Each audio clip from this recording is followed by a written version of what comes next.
my, do I have a PSA submission video for you guys. Today I'm going to be showing you some modern cards, I've got vintage cards, and I have some jumbo cards that I have never graded before, so let's get into it. So welcome back to another PSA submission video, guys. I'm super excited to show you what I'm going to be sending off to PSA next. I'm going to start off with some modern cards, and up first we have a Japanese Zamazenta card. Now this is a really slept on card in my opinion. I'll be totally honest, it's not the most valuable card, but I just think it's really unique looking, and the texture on this is absolutely incredible. So some of these cards I'm just going to take an absolute wild punt on, but we have the Zamazenta there, and then we have the Goldzation there. Make sure you stick around to the end of the video, because like I said, I'm going to be showing you some cards I've never graded before, which I'm super excited to show you. But somehow a vintage card has got in this pile, but we have a holo Magneton from Fossil, all the way from 1999. This is just like a super clean card, so I thought I'd get this graded. Hopefully we can pick up a 10 on that, which would be really nice. And then up next we have a Prime Typhlosion card from the Heart Gold Soul Silver era. This is actually a Black Star promo. This came in a tin, and I actually really love Prime cards, and we're sort of getting kind of like a reprieve of them with the Scarlet and Violet promo cards, which have this kind of like Cosmo border, which I'm a massive fan on. So really happy that Pokemon have brought that back. Up next we got some really underrated modern cards, in my opinion, which are the amazing rares from the Sword and Shield era. These literally just came out and then never got spoken about again, but I really love them. They've got the Holo Bleed, and I think you can still pick these up really cheaply, so it'd be interesting to see what happens to these cards in the future. Like I said, there was only like, I think under like 15 to 20 made in terms of like Pokemon. I love this Jirachi one right here. So yeah, I think they're really cool. Obviously there was a lot of them printed, but I just think they're really unique and different, and not really talked about anymore in the Sword and Shield era, because there were just so many cards that came out through that era. We have the Celebi here, which is probably my second favorite out of all of them. We got the Zacian here, and all of them had different types of Holo Bleed as well, which is really unique and really cool. And then we have my favorite one here, which is the Rayquaza, which kind of has like a spray paint effect with the Holo Bleed right there. So really lovely cards, and in my opinion, who knows, it's one of those ones that is just might worth taking a punt on, because they're really cheap to pick up, and people could come back to them and try and get a whole collection of them, because there wasn't that many amazing rare cards made. So up next we have the Zamazenta, which I believe is the last one right there. Okay, moving on to some Topps cards now. We have, obviously you can probably see, we got a Charmander. I just thought I'd get this graded because I love Charizard. It's my favorite Pokemon, and I wanted to get the whole evolution line of here. So we've got the Charmander, the Charmeleon, and then a Holo Charmeleon too. I'm not the biggest or most well knowledgeable in Topps cards. I know there's like a lot of different variants and stuff like that, but I do really like them. I'd love to open up some packs of Topps in the future, but they're quite expensive now. All right, moving on to the next card, we have a Radiant Charizard from Crown Zenith. I love the holo pattern on this. Really cool card. I actually have a few of those in a PSA 10. Whenever I pack one, I just tend to get it graded because it's Charizard and it's shiny. And then we have the Japanese equivalent from V-Star Universe. Which do you prefer, guys? Do you prefer the silver border, or do you prefer the gold border? Let me know in the comment section down below. And also, I'm going to be giving away one of these cards when they return back from PSA to one of you guys. All you have to do is hit that like button, hit the bell notification, and be sure to subscribe, and comment down below your favorite card in today's video. And then when they come back, I will pick one of you guys and send one of these cards to you. So make sure you enter. Okay, up next, we have some more Crown Zenith. This is the Zeraora V-Star right here. I love this card. Zeraora is probably one of my more favorite like modern type Pokemon. I just really like it. Up next, we have some Trainer Gallery cards. We got the Vaporeon from Brilliant Stars. I really like these ones. We got the Flareon too, which is really cool. You got kind of Gary just petting Flareon right there. I actually have two of these. I think these are really undervalued as well and underrated. I genuinely think that people might try and pick these up in the future because they're evolutions and they're just a little bit different. We got a Japanese Mew VMAX. This is just because Mew's my second favorite Pokemon. I packed that, so I thought I'd get it graded. We then are moving on to some tag team cards. You guys know tag team cards are kind of a bit of a hot topic right now. We've got the Reshiram and Charizard GX. This is just a standard version, not like a full art or anything. And I actually have a few of these. I opened up so much Unbroken Bonds back in the day, so I thought I'd get these graded because they're just such a cool card, and obviously they're tag teams. We then are moving on to the most recent set, which is Obsidian Flames. We have the promo card from the ETB. I have a few of these. These are from the Pokemon Center exclusive ones, so there's going to be some with the badge. And then, but I will be honest, with those promos, they are really badly put in the ETBs, and there's dings in a lot of them. So moving on, we have a tag team again from the Sun and Moon era. This is from Unbroken Bonds, and it is the Rainbow Rare Gardevoir and Sylveon. There's an alt art in this set, which is stunning. Unfortunately, I have never pulled it, but the Rainbow Rare is as good. We have the Charizard Trainer Gallery from Lost Origin. Moving on, we have some more Obsidian Flames. We've got a Tyranitar EX Full Art. I just think these looks really cool, so I don't know if they're going to be valued that high when they come back. Hopefully these all get 10s, but you never know. We then do have a Charizard EX, which I was lucky enough to pull. I feel like this is the hardest one to pull. I rarely pulled this one, but it's just really cool looking. It's probably not going to be worth that much, but I want to get as many Charizards as possible graded, because Charizard's my favorite Pokemon. We then have a gold Origin Form Dialga V-Star from Crown Zenith as well. Beautiful, beautiful card. I think in the 10 they go for around 100, which is pretty decent to be fair. We then have the Mew as well. Obviously, Mew's my second favorite Pokemon. I love this card. Sleeping Mew from Crown Zenith. I hardly ever pulled that. I think I pulled it like twice, so finally gonna get my one graded. We then have a Deoxys V-Star from Crown Zenith as well. This is just like, there's so much happening in this card. Very, very cool, and hopefully that gets a 10. Moving on, we then have some more Charmander promos. These are literally, because in the ETB of the Pokemon Center exclusive one, you actually get 2, which is decent. You get one with the stamp and one without. And here is another one. These are probably just hoping to hit 10s. This is probably my favorite promo card from the Scarlet and Violet era so far. It's just really, really cool. So there's a few of those. And then we have a big, big card. I don't know if you can see the difference, but there is gold text in the Pokemon font, and that usually means it is a gold metal Charizard from Celebrations. The UPC, this is what it came from. Finally going to get mine graded. I actually have 2 of these, which I'm going to get graded.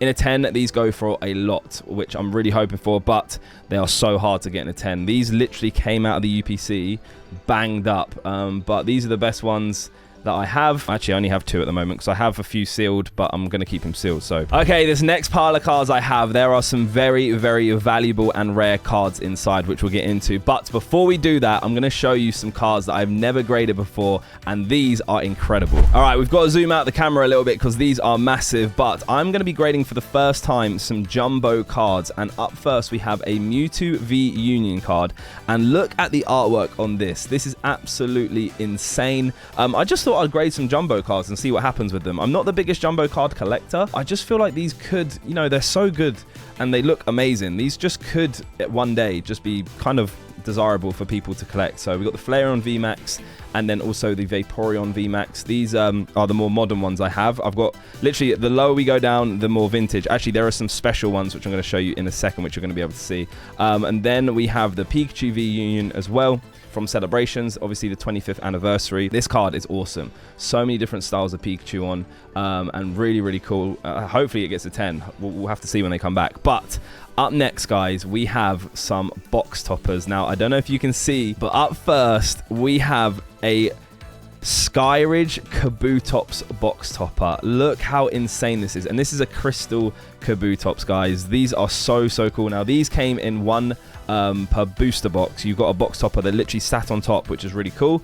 So we have the Kabutops, we have the Crobat, we have the Ho-Oh, which looks amazing. But more importantly, we have the Charizard. I've had this for around 2 to 3 years now. I picked the rest up from a collection that I purchased a couple of years ago, but I literally picked this up before the boom started for relatively cheap, and I thought, you know what, now's the time to probably get it graded. I don't know how well these are going to grade. They're really difficult to tell. Like, they're really hard to see how well they're going to grade, but hopefully they get a good enough grade. But you know what? This is going to stay in my collection for a bit, I feel like, because I don't know when I'm actually going to own the Crystal Charizard from Skyridge. So yeah, this is really sick, and first time ever grading some box toppers. But then moving on to some more jumbo cards, we have the Hidden Fates Shining Rayquaza. This came from the Premium Collection box, which is in the UK. They didn't print that much. It was actually really difficult to get a hold of. But in that box, you got the normal version, or the normal size card of Shiny Rayquaza, and then 2 other gold cards, which is really cool. But I love Shiny Rayquaza. I think Shiny Rayquaza is awesome. And then we got some Charizards just for my personal collection. We got the Charizard V from Celebrations. We have a Sun and Moon Full Art Charizard GX. The box of that is actually really expensive now. We then have the Reshiram and Charizard GX promo. This was also from another collection box, which has also gone up in price. Then we have the gold Reshiram and Charizard, which was actually probably the more recent Charizard collection box that came out, and literally got like one print and that was it. So yeah, that was pretty cool. This is a really nice one. We have the Charizard and Brexen GX. This came in an awesome collection box. There was like a playmat in there, a load of Unified Minds packs too as well. It was really, really cool. And then we have up next another one of those. Luckily I was able to pick up 2 of those back in the day. And then lastly, in terms of jumbo cards, we have a Generations Charizard EX Black Star promo, illustrated none other than Saito. Really, really cool card. Love the artwork. You got Magmar there as well. You got a Flareon in the corner too. So yeah, I have no idea how these are going to grade, but I just thought, you know what, let me try it out, see what happens, and then maybe just hold on to them for a little bit and see what happens with jumbo cards. So that was the jumbo cards and box toppers, but now it is time to get back into the more rarer and valuable cards. Let's have a look at what we've got. All right, guys, we've got a brand new pile right here, and like I said, the lower down in the pile we go, the more rarer the cards you will see. So let's just get straight into it. And if you enjoy PSA submission videos, be sure to hit that like button so I know, guys, and make sure to leave a comment. But we're starting off with some Pokemon 151. We've got the Japanese Charmander AR right there. We have a Charmeleon Master Ball, and these are all from one booster box. And I will say I had the luckiest booster box because I got so many good cards in it. We got the Charizard EX. We then have the Blastoise EX. This is, like I said, all from one booster box. I got the Venusaur SR. Look how sick that looks, the full art. But then I also managed to get my first ever God pack ever. I've never ever opened one before apart from now.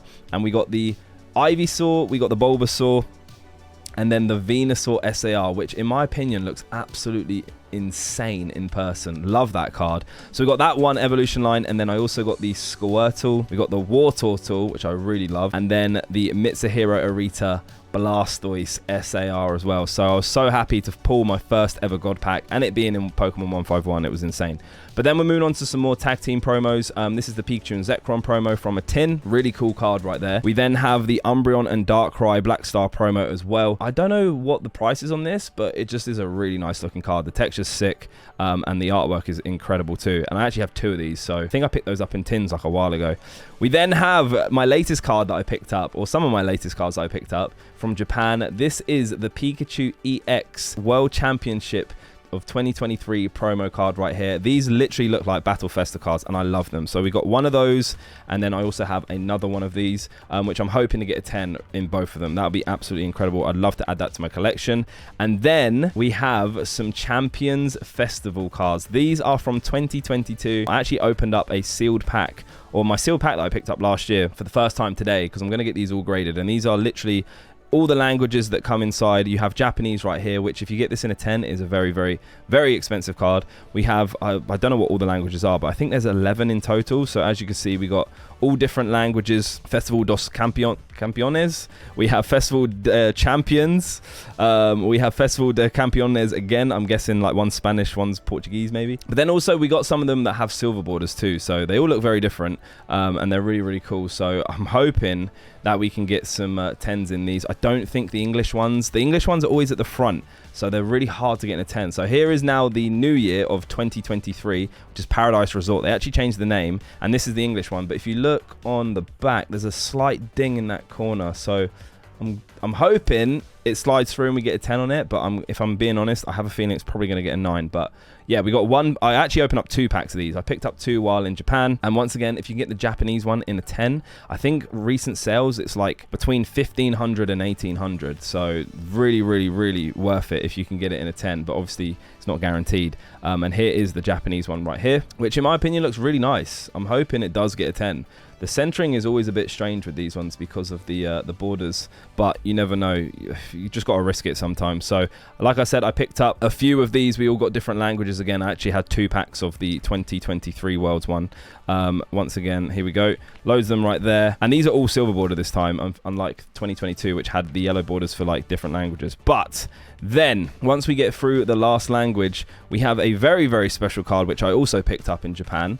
And it is a top 32 Paradise Resort. Now this was awarded to a player who reached the top 32 spots in the whole championships altogether, which is amazing. And yeah, he wanted to know if I wanted to buy it, and I said sure. So he picked it up, and this is a sick one. The stamp on these are actually different compared to 2022, which is awesome. So that is going to wrap up this video, guys. Hopefully you have enjoyed it. Make sure you hit that like button, and I'll see you guys next time.